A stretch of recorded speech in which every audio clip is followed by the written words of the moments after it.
शुरू करें जी। Print media वाले साथियों से पूछ लो, कुछ दिक्कत तो नहीं आ रही? भाई प्रिंट मीडिया के साथियों को दिक्कत तो नहीं, सब दिख रहा है, सुन रहा है, या फिर आगे आ जाओ आप लोग, अगली चेयर पे आ रही है ना, और फोटो वोटो लेने का फोटो ठीक है, ठीक है, कोई दिक्कत नहीं है, शुरू करो।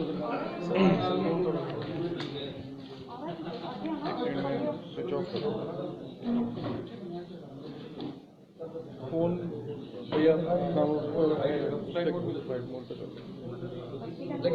करनाल के सेक्टर 12 चौक से शहीद मदन लाल ढींगरा जी की जो प्रतिमा है उसको शिफ्ट करने का और वहां से हटाने के मामले को लेकर कांग्रेस की जो एक प्रेस कॉन्फ्रेंस में जा रही है इस समय। दोस्तों नमस्कार, मैं संजय शर्मा। आप देख रहे हैं करनाल में जो इस वक्त एक विशेष मुद्दा गरमाया हुआ है, उसको लेकर के आज कांग्रेस के राष्ट्रीय सचिव श्री वीरेंद्र सिंह राठौर जी ने एक प्रेस कॉन्फ्रेंस बुलाई है। आइए देखते हैं इस प्रेस कॉन्फ्रेंस का सीधा प्रसारण।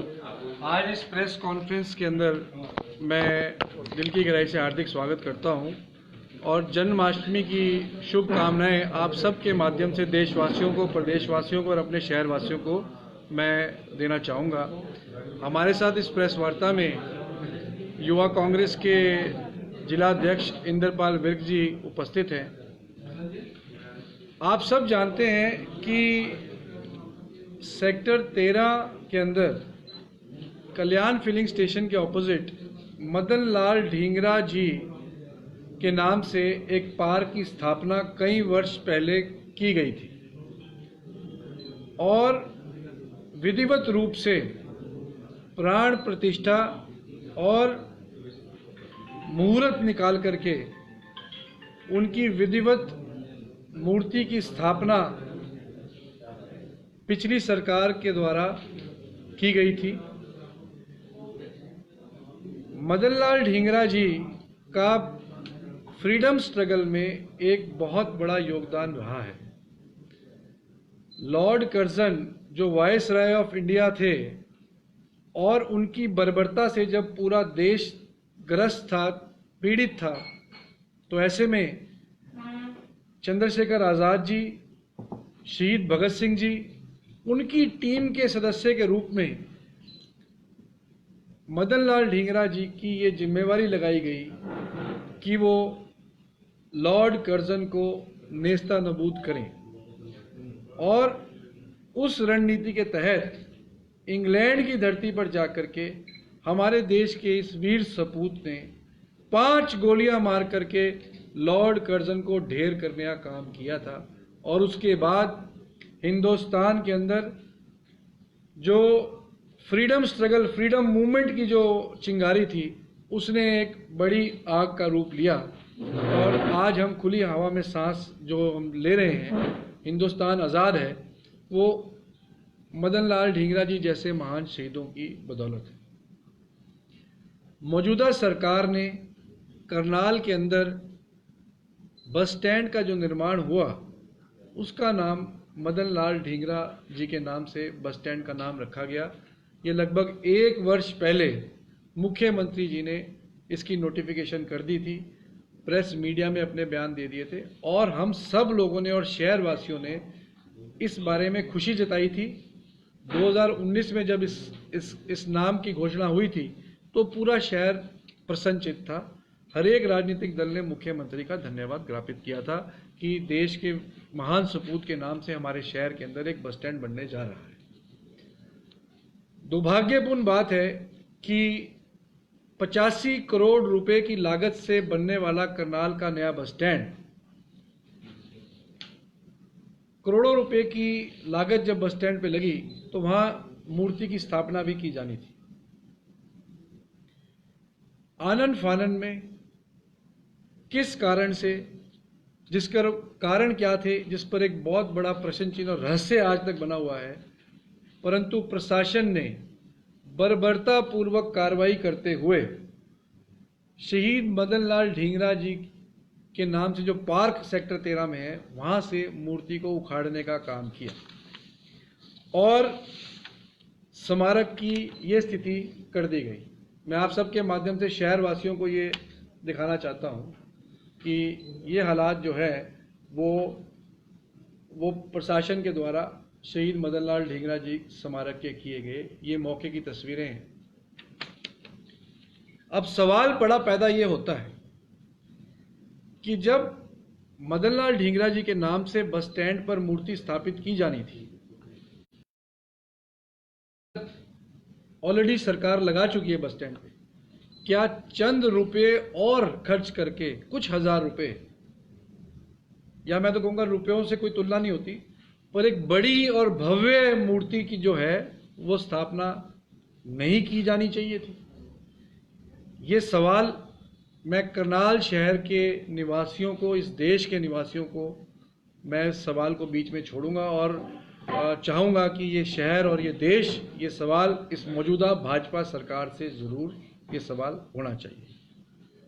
दूसरा, मूर्ति को प्राण प्रतिष्ठा होने के बाद जब किसी फ्रीडम फाइटर की मूर्ति लगती है तो उसको अगर उखाड़ा जाए तो वो एक नेशनल इंसल्ट है।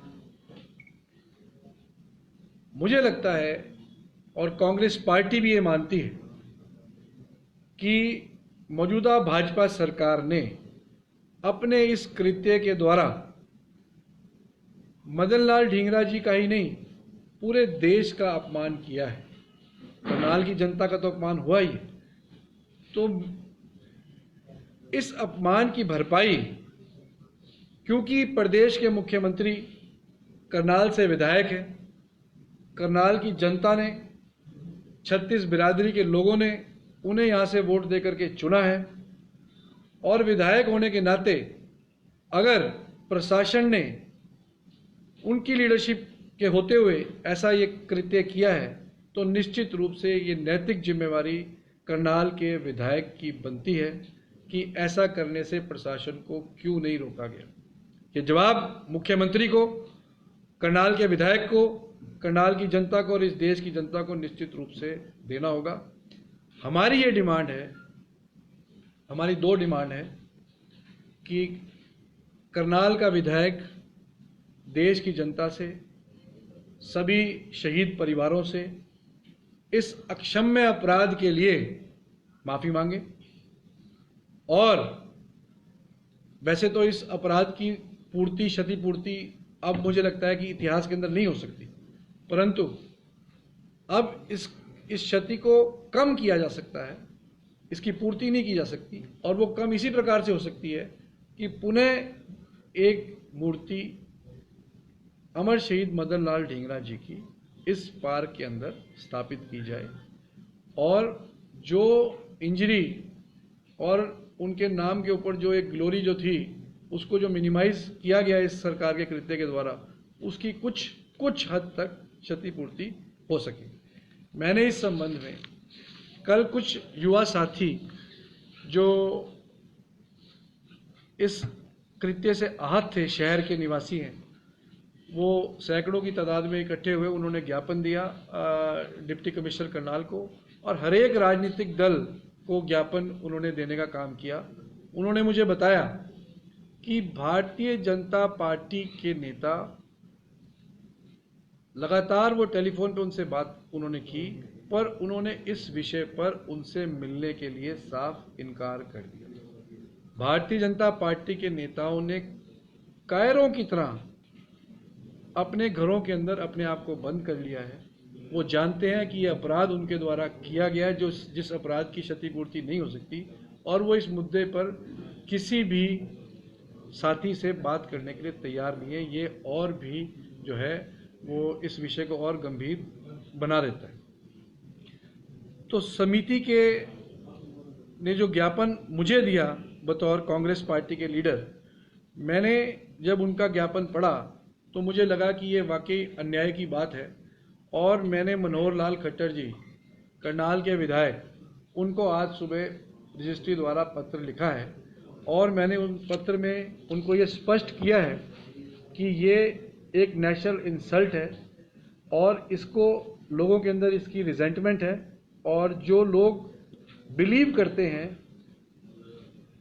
फ्रीडम फाइटर्स के अंदर, मैंने इस शब्द का इसलिए प्रयोग किया है कि शहर में कुछ लोग ऐसे भी हैं जो इस कार्य को ठीक बता रहे हैं, तो मैंने इसलिए इस शब्द का प्रयोग किया है। जो बिलीवर्स हैं फ्रीडम फाइटर्स के अंदर, उनके अंदर बड़ी रिजेंटमेंट और पेन है।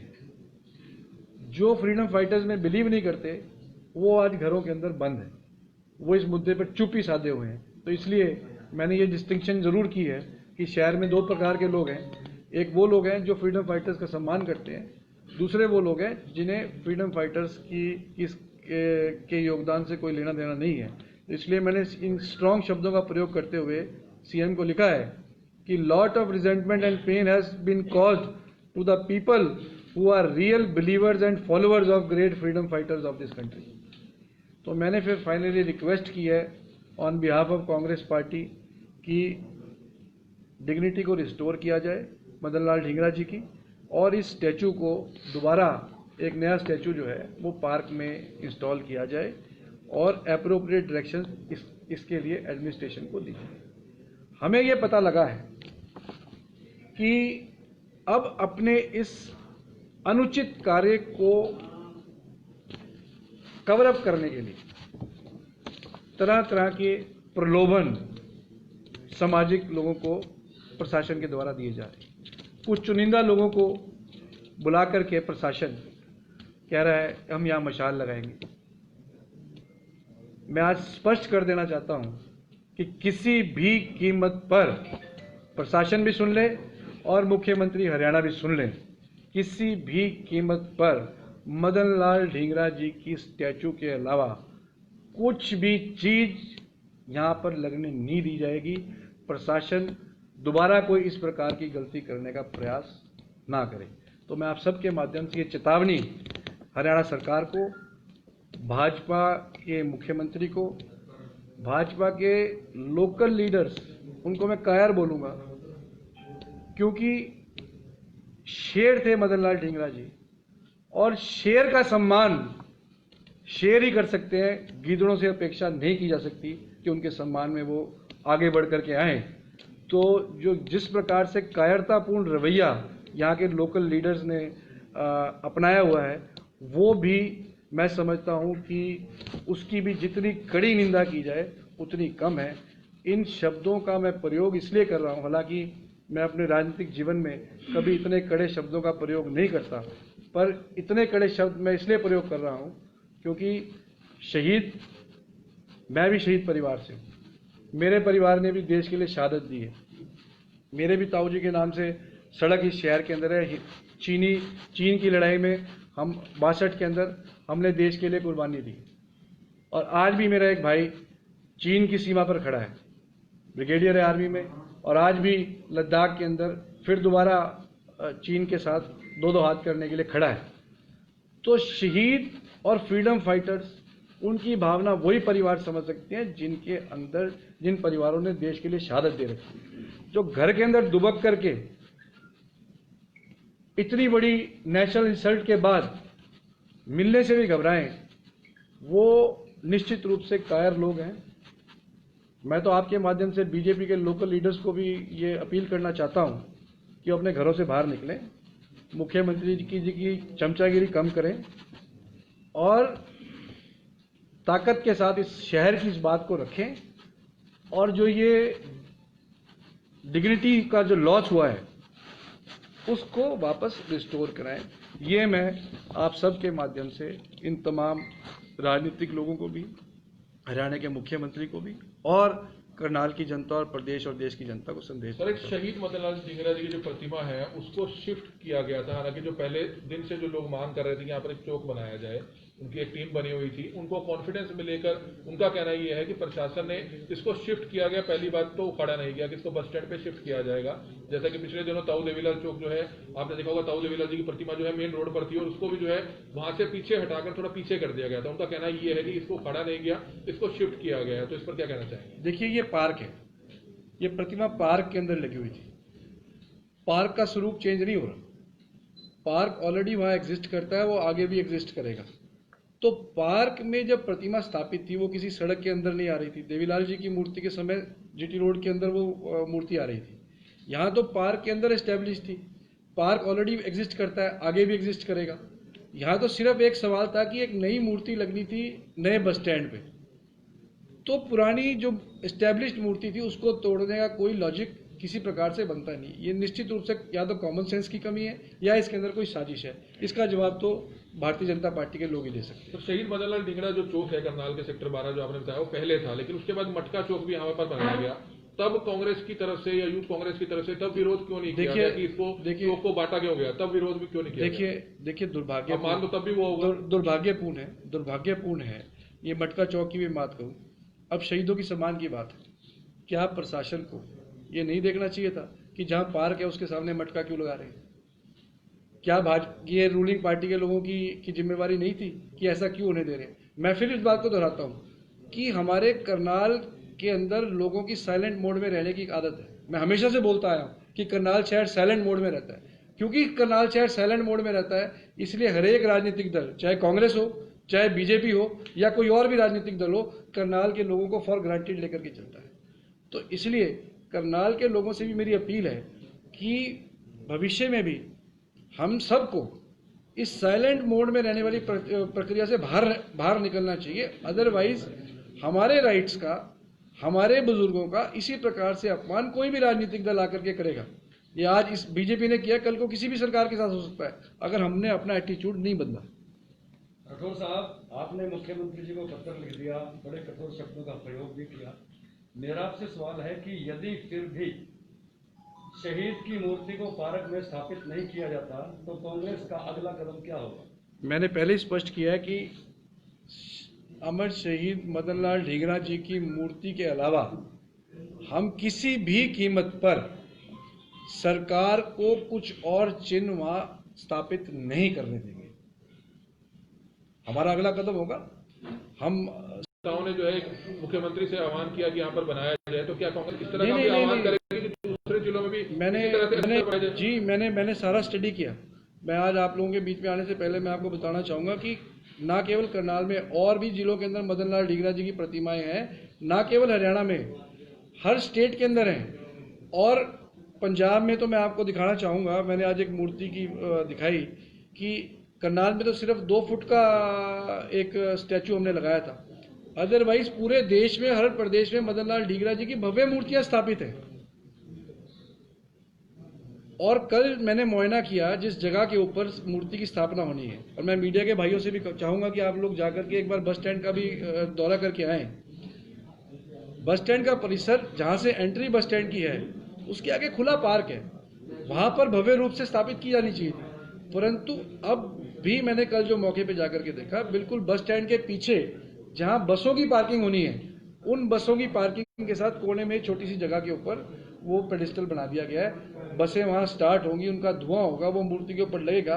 मतलब कंप्लीट कॉमन सेंस की कमी और एक जिसे कहते हैं गैर तजुर्बा, नॉन सीरियसनेस, गंभीरता का ना होना, ये तमाम चीजें जो हैं प्रशासन के पार्ट पर और बीजेपी के नेताओं के पार्ट पर नजर आती है। तो मेरा तो ये आह्वान है सरकार से कि ये इशू बड़े सीरियस इश्यूज हैं, फ्रीडम फाइटर्स के इशू के ऊपर थोड़ा सा सीरियसनेस दिखाई जानी चाहिए। और ये तो बिल्कुल कंप्लीट नॉन सीरियस, जैसे कोई तजुर्बा ना होना किसी चीज़ का। तो मुझे लगता है कि ये एक तजुर्बे की कमी की वजह से हो रहा है, जिसका खामियाजा करनाल शहर को बारी बारी भुगतना पड़ रहा है। अभी सोशल मीडिया का इशू था, वहां पर भी मुख्यमंत्री की ना तजुर्बेकारी सामने आई। लगातार प्रशासन असंवैधानिक काम करते जा रहे हैं, मुख्यमंत्री चुप है, तो कहीं ना कहीं तजुर्बे की कमी नजर आती है। आज शहीद मदन लाल ढींगरा जी की प्रतिमा को लेकर, स्टैचू को शिफ्ट करने को लेकर, हटाने को लेकर आज कांग्रेस की तरफ से प्रेस कॉन्फ्रेंस की गई है। आपकी तरफ से प्रेस कॉन्फ्रेंस लाइव बीजेपी के नेता भी सुन रहे होंगे और आपने उनको एक अलग ही शब्दों से जो है उनको बताया। तो शाम तक एक प्रेस नोट ये भी आया होगा उनकी तरफ से कि कहीं ना कहीं कांग्रेस के जो नेता है वीरेंद्र सिंह राठौर, वो शहीद मदन लाल ढींगरा जी की प्रतिमा को वहां से हटाने को लेकर राजनीति कर रहे हैं, ओछी राजनीति कर रहे हैं। उनका एक प्रेस नोट भी आएगा, उनका बयान भी आएगा। तो उस पर पहले ही हम आपसे सवाल पूछ लेते हैं, उस पर आपका क्या जवाब? देखिए, पहली बात तो वीरेंद्र राठौर बतौर शहीद इस प्रेस कॉन्फ्रेंस कर रहा है। जो हमें शहीदों का किस प्रकार से सम्मान करना है वो मैं जानता हूं, और जो बीजेपी के लोग इस प्रकार की शरारत करते हैं उनका भी बैकग्राउंड मैं जानता हूं। ठीक है ना। हम उस परिवार से हैं जिस परिवार में आज तक डेड बॉडी रिसीव नहीं हुई। 1962 से आज भी मेरा परिवार अमर शहीद विक्रम सिंह जी की डेड बॉडी के इंतजार में है।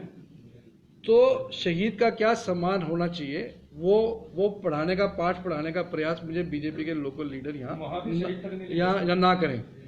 अगर इतना शहीद का सम्मान है तो उनसे पूछिए जाकर के कि आज तक शहीद विक्रम सिंह के नाम के आगे शहीद भी नहीं लिखा गया, विक्रम मार्ग लिख रखा है।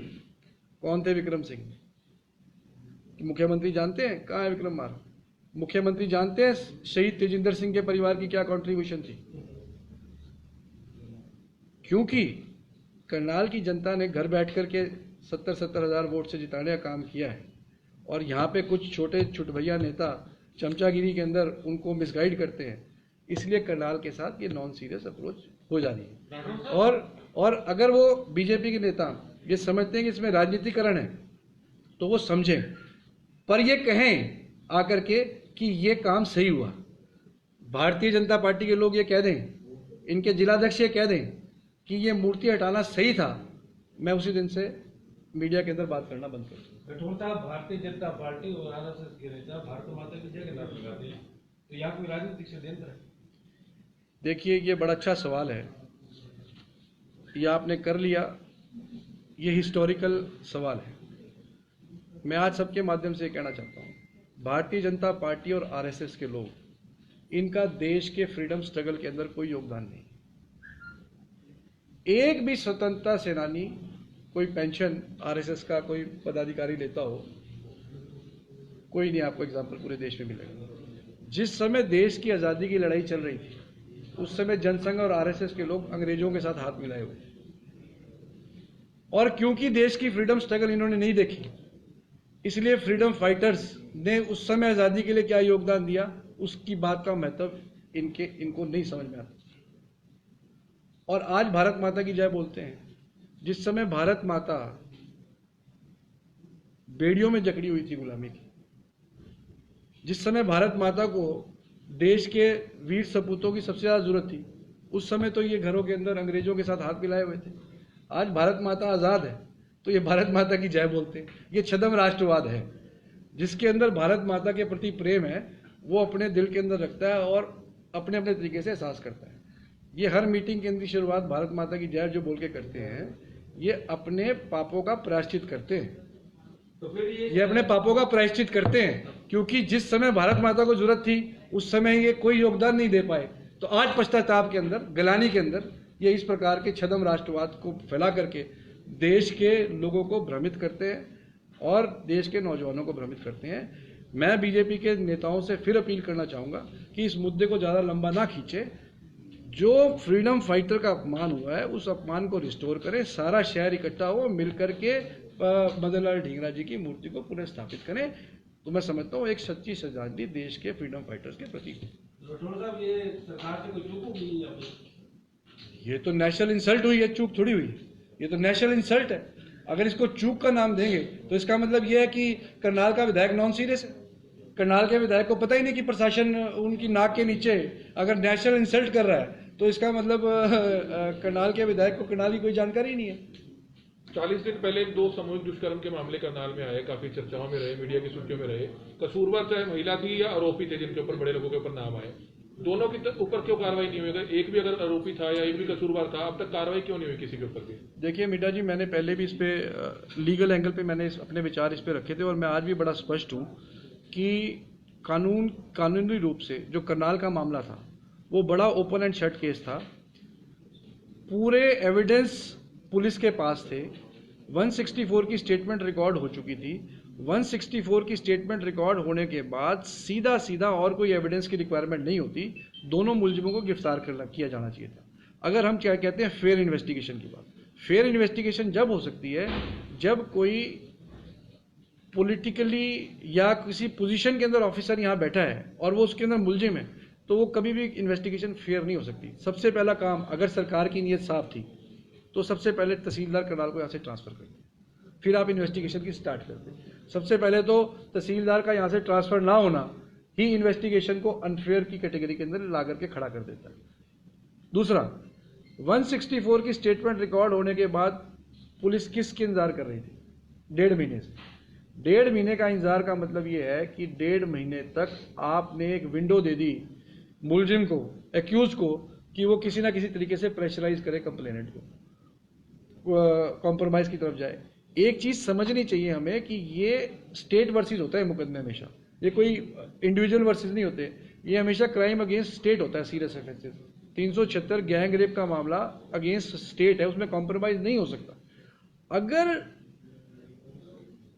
प्रोसिक्यूट्रिक्स अपनी स्टेटमेंट से हटती है तो उसके खिलाफ कानून के तहत 182 के अंदर कार्रवाई की जानी चाहिए। ऐसा ही तरावड़ी के मामले में हुआ। तरावड़ी के अंदर FIR रजिस्टर कराई गई, उसके बाद प्रोसिक्यूट्रिक्स अपने बयान से पलटी, तो कहीं ना कहीं उसके खिलाफ भी 182 कार्रवाई की जानी चाहिए थी। तो ये सब चीज़ें ना करके हम बढ़ावा किस चीज़ को दे रहे हैं? हम बढ़ावा दे रहे हैं लीगल तौर से एक्सटॉर्शंस करने का, और सारे शहर को पता है कि दोनों मामलों में क्या हुआ। अब किसी के पास एविडेंस तो है नहीं, पर यह है कि चर्चा बहुत है।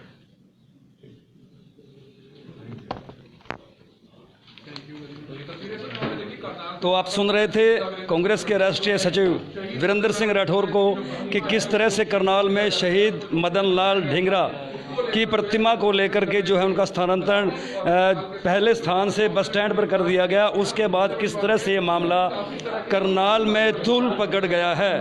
कांग्रेस के राष्ट्रीय सचिव वीरेंद्र सिंह राठौर ने मुख्यमंत्री को एक पत्र लिखने के बाद आज करनाल में प्रेस कॉन्फ्रेंस का आयोजन किया, जिसमें उन्होंने कड़े शब्दों का प्रयोग करते हुए यहाँ तक चेतावनी दे दी है कि सिर्फ और सिर्फ शहीद मदन लाल ढींगरा की प्रतिमा ही वहाँ पर दोबारा से स्थापित की जाए, उसके अलावा उन्हें कुछ भी मंजूर नहीं है। जिसको लेकर के पहले से ही सदन शहीद मदन लाल ढींगरा संघर्ष समिति जो है राजनीतिक दलों को ज्ञापन, जिला प्रशासन को ज्ञापन देने का कार्य कर चुकी है, और इस प्रेस कॉन्फ्रेंस के माध्यम से जिला प्रशासन और तमाम राजनीतिक दलों को वीरेंद्र सिंह राठौर ने यह चेतावनी दे दी है कि दोबारा से उस पार्क में शहीद मदन लाल ढींगरा की मूर्ति की स्थापना की जाए, उसके अलावा उन्हें कुछ भी मंजूर नहीं है। दोस्तों शुक्रिया, नमस्कार।